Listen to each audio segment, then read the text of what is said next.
Bonjour, Jean-Christian Balmat. Nous allons continuer la série Guérir avec l'énergie. Nous avons vu dans les toutes dernières vidéos le cycle nictéméral, ou autrement dit le cycle qui gère les 12 méridiens. On va voir aujourd'hui les 5 éléments. Alors les 5 éléments en opposition au cycle nictéméral qui est considéré comme un cycle extérieur, qui relie l'interne à l'externe. Les 5 éléments, quant à eux, sont reliés à l'interne. Alors, les 5 éléments, ils sont reliés de 2 façons différentes, par 2 cycles différents. On a un premier cycle qui s'appelle le cycle Chen. Le feu génère la terre de par ses cendres.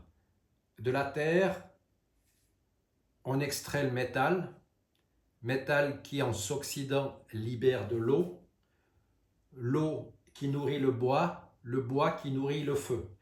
Ce cycle Chen, est un cycle constructif.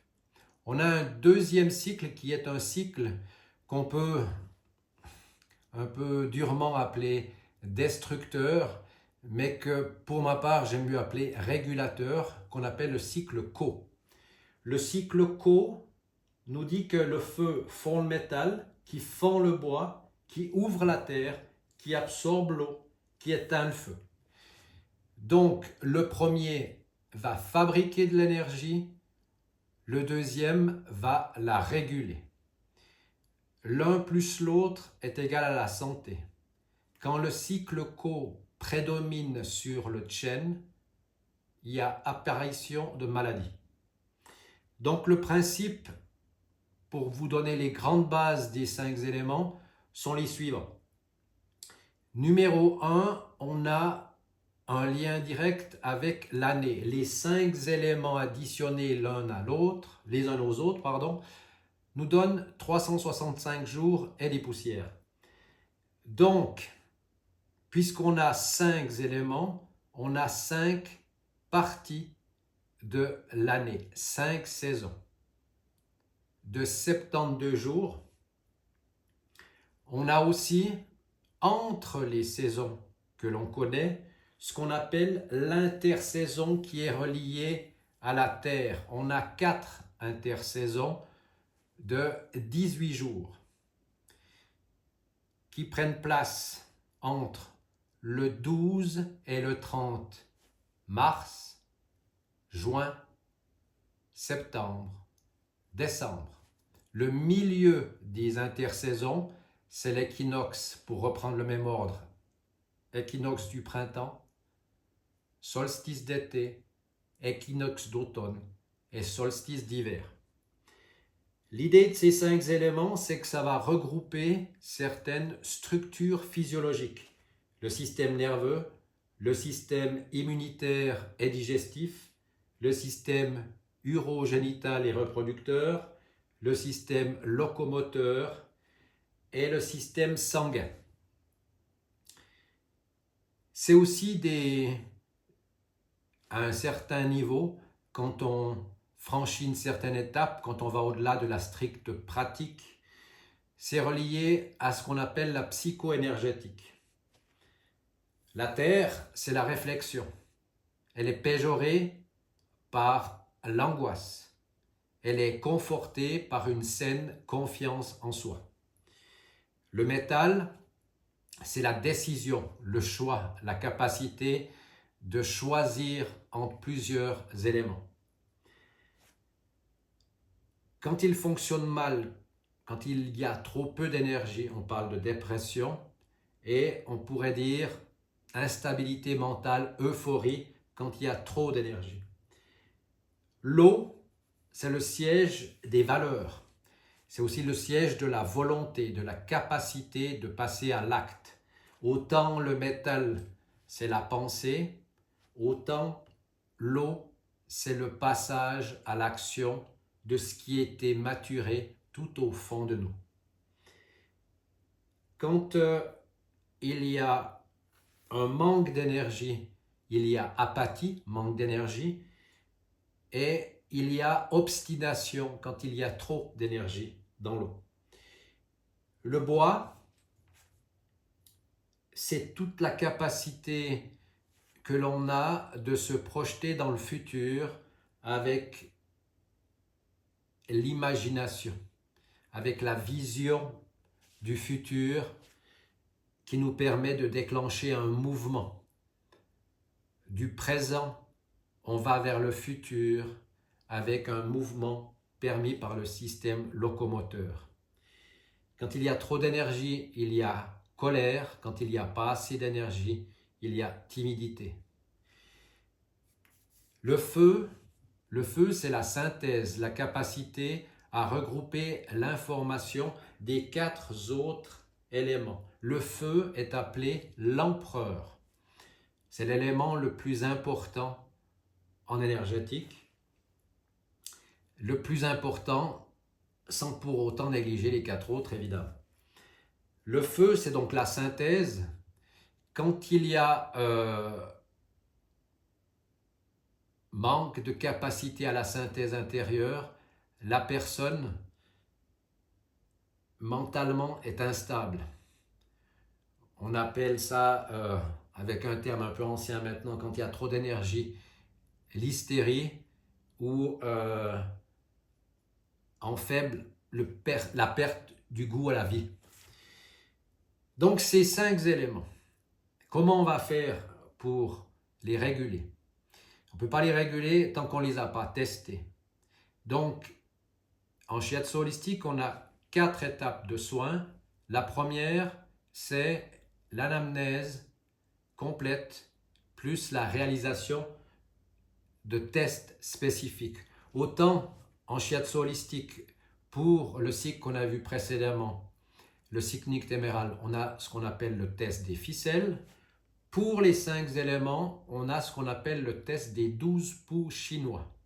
On va poser dans la gouttière radiale des avant-bras droit et gauche de la personne qui nous consulte 3 doigts, l'index, le majeur et l'annulaire.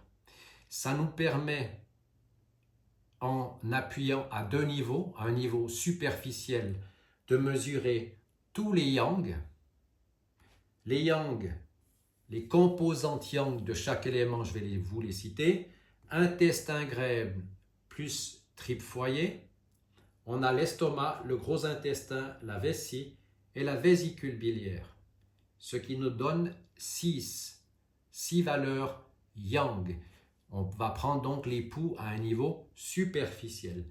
Quand on appuie un peu plus, donc on descend au niveau profond, on va repérer au niveau du feu le cœur et le maître-cœur, la rate pancréas pour la terre, le poumon pour le métal, le rein pour l'eau et enfin le foie pour le bois. Ces éléments, ça nous permet, quand on les mesure, de voir à quel niveau ils sont. Niveau de quantité d'énergie. À un deuxième niveau, le praticien pourra déterminer la qualité d'énergie. Ces éléments, comme je vous disais, ils sont reliés à des saisons. À l'heure où je vous parle, à l'heure actuelle, nous sommes en automne. En automne, l'élément qui est relié à la saison, c'est le métal. Le métal, chez toutes les personnes qui recevraient un test des 12 pouls chinois, on devrait à l'heure actuelle trouver chez tout le monde, peu importe l'âge, le sexe, le niveau de forme, un métal un petit peu plus fort que les 4 autres éléments. Tout autant qu'en hiver, on aura l'eau en plénitude, le printemps, le bois, l'été, le feu, et durant les intersaisons, les 4 intersaisons, on aura la terre en plénitude. Tenant compte de ceci, un thérapeute va mettre en exergue d'éventuels déséquilibres énergétiques ou soit dans les yin, dans les 6 éléments yin, les 6 organes plus la fonction yin. Il trouve des composantes trop fortes ou trop faibles, il va le noter. De même qu'au niveau yang, donc les 5 viscères plus la fonction yang, triple foyer, il va noter son résultat. Ensuite, en shiatsu holistique, la deuxième phase, c'est le traitement par le massage complet. En faisant un shiatsu holistique complet, on travaille sur tous les méridiens, superficiels et profonds, et ensuite on fait un traitement qui peut être spécifique à condition que, au niveau du diagnostic énergétique, on ait mis en exergue des problématiques en yin, des hypofonctionnements, ou en yang, hyperfonctionnement. On va réguler avec 5 points que l'on nomme Ting, Yang, Yu, King, Ho. Ces 5 points qu'on va articuler, qu'on va mettre en œuvre d'une façon différente si, selon qu'on agit sur la surface, sur les composantes, yin ou les composantes yang. Et ces points vont nous permettre de transférer de l'énergie en tenant compte d'une loi qui utilise le cycle Chen.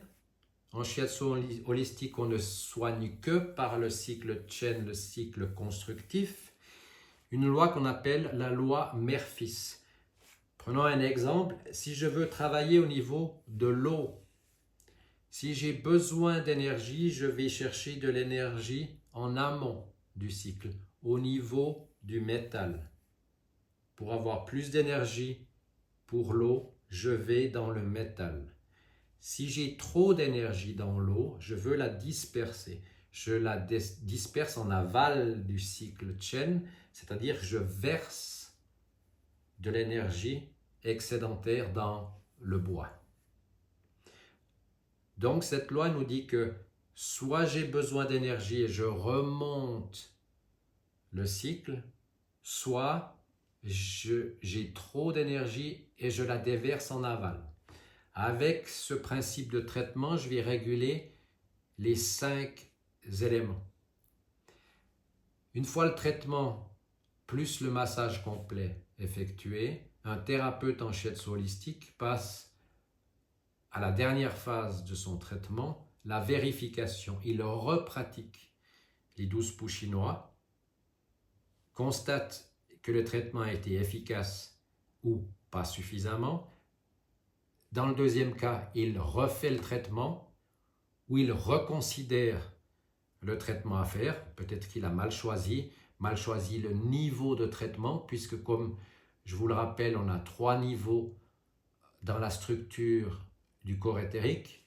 Un niveau où on fabrique de l'énergie, un niveau où on distribue l'énergie, et finalement, niveau auquel appartient les 5 éléments plus le cycle nictéméral, où on utilise l'énergie. Il faut toujours bien choisir son niveau de traitement, ce qui n'est pas forcément évident pour un jeune thérapeute.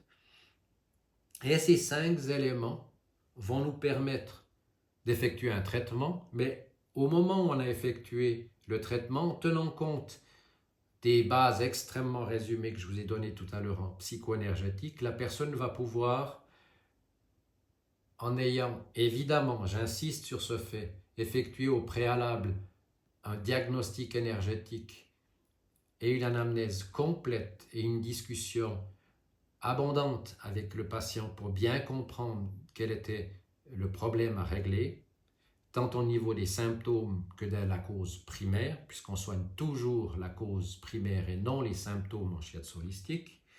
On va pouvoir donner des conseils d'ordre psycho-énergétique à la personne, typiquement en termes de dialogue intérieur, de façon à ce que la personne apprenne à s'aimer, à ainsi être positive avec elle-même, à s'encourager intérieurement. L'encouragement donne de l'énergie à l'eau, par exemple, et permet un fonctionnement de la Terre beaucoup plus stable. Et la Terre étant reliée au système nerveux, c'est un plus énorme. Donc, ces 5 éléments c'est vraiment un traitement qui complète parfaitement celui qu'on aura fait en parallèle, puisque dans un traitement, on traite au minimum les 5 éléments plus le cycle nictéméral.